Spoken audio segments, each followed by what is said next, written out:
You guys, I am here with my friend, Jenna Bush. Now, I got to start with the hard question first. Okay, well, I'm scared. Who is your favorite guest co-host? You know who my favorite guest co-host is. There's no doubt. It's you. You know what? I'll take it. Everyone loves that you're so open and honest on the show, but it's funny because your life started out really private.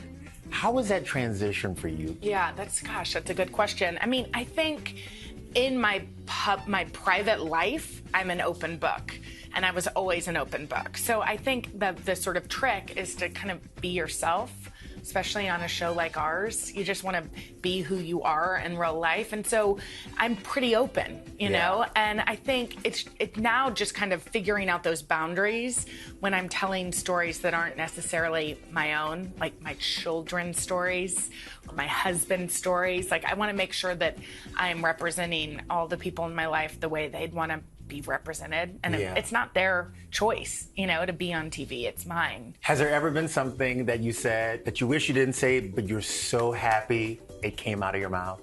Oof, I mean, every single day.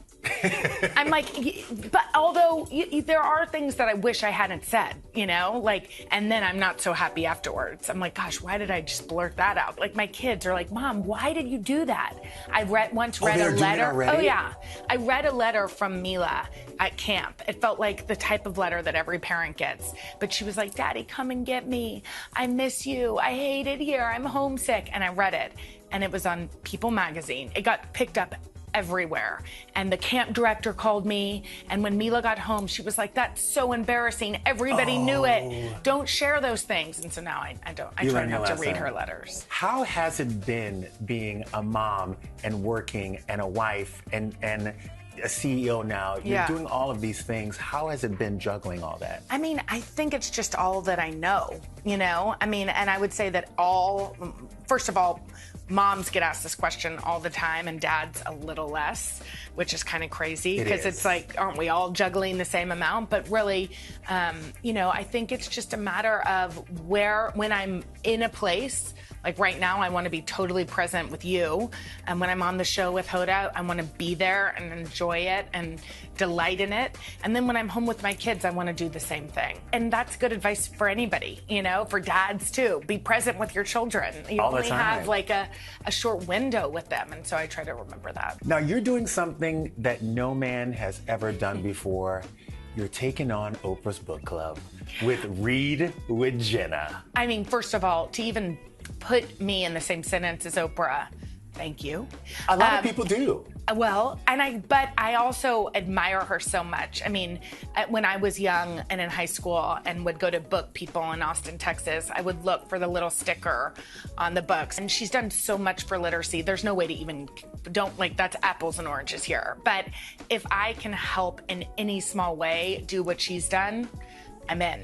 Well, I love books. I love reading, and she's part of that reason why. What's it like going into a bookstore and seeing your sticker? I'm always jumping up and down. We go to traveling with my kids this summer in the airport, and there will be like a Read with Jenna table, and my kids will be like, Mom, look, because I love those books and I love the authors that write them. And so that's a dream. Speaking of a dream, have you seen Devil Wears Prada? Yes. They talk about the job that every girl wanted. Yes. But you got it. Wait, what is it? When they were looking for the replacement for Kathy Lee, you got the job sitting next to Hoda Kotb. Yes. Take me back to that moment. Wait, that cracks me up because I thought you were going to say, like, I was the assistant to Anna Wintour. I was so excited. And at the same time, I had filled in for almost 8 years, which is crazy. But I'd been around, you know, and I just am so appreciative of Kathy. She was so beautiful in the transition and gracious.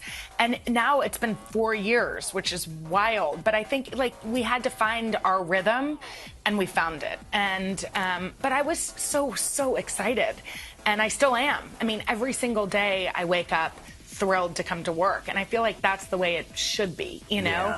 And I know you feel that way too. Oh, it's like a miracle when I'm on this show. Yeah. It feels like a little tiny miracle. Yeah, and you feel, and that's the way it should be. You should be so excited to come to work every day, and so that feels like a dream. Yeah. Speaking of excited to come to work, Hoda had a moment. She had to take care of some family stuff, but she came back.